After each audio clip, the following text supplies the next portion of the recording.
time fly. Active motion bar series on the reformer, exercise 9, straight back on the short box. So start sitting nice and tall in the sit bones, pelvis and spine neutral. Goal of this exercise is to keep the bar parallel to the floor.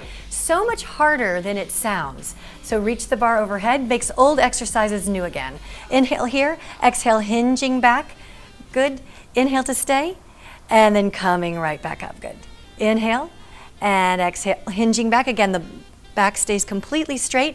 There is a slight flexion of the neck so that you don't jeopardize the neck, so she stays looking straight ahead. And one more time. So you'll know here if you're laterally flexing or rotating because you'll hear the weighted ball slide within the active motion bar.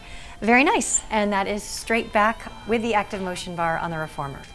This is active motion bar series on the reformer, exercise 10, twist with round back on the short box. So Catherine will sit nice and tall on her sit bones, neutral pelvis, neutral spine, reach the active motion bar overhead, yes. And we're going to start with a nice inhale, shoulder girdle stabilized.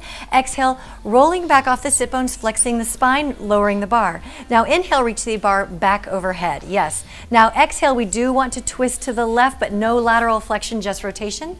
And inhale, back center, nice. And then exhale, rotating to the right, no lateral flexion. Inhale, back center.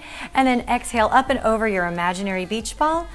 And lengthening up to sit tall. So the weighted balls within the active motion bar really let you know if you've snuck in some, lateral flexion into your twist with round back. So again, keeping the bar parallel to the floor, extremely challenging, and the weighted balls within the active motion bar give you the feedback you need to know if you're doing it right. So let's do it one more time. Arms are overhead, inhale. Exhale, roll back off the sit bone, flexing the lumbar spine, lowering the bar. Inhale, reach the arms back overhead, keeping the bar level. And exhale, rotate to the left, good. And inhale, back center. And then exhale, rotate right. Very easy to lateral flex here, very hard not to. And then exhale, up and over your imaginary beach ball. Good. And inhale, lengthen up to sit nice and tall. Lovely. And that is twist with round back on the short box with the active motion bar. Active motion bar series on the reformer. This is exercise number 11, side splits. And we have many variations within this exercise number 11, so it ends up being 12, 13, and 14 too. Anyway, Catherine's going to demonstrate how you get on by yourself with the active motion bar because they are heavy, so you should be careful. So you place it on the floor almost like a walking stick, and that way she places one foot up onto the non-moving surface and then places the foot on the moving surface. As you know, with Pilates exercises on the reformer, the spring resistance dictates what muscles are working. For now, we've chosen 2 springs, so she'll be working abduction. You could easily drop the springs and work adduction, but pick your poison, whichever one you want to do. So then she'll carefully pick up the bar and hold at the white marks and hold the bar in front of her. So first of all, we'll just do regular abduction. And again, the goal is to keep the bar parallel to the floor.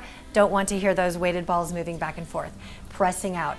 So keep going. This is a good exercise for clients who you know are pushing into one hip or the other to move the carriage. And the minute you do that, the torso reflects the movements of the hips and you'll hear the weighted balls move within the active motion bar. So it can be great feedback. Alrighty, we already mentioned that you could drop the springs and make this adduction. We don't need to show you that, it's the exact same motion.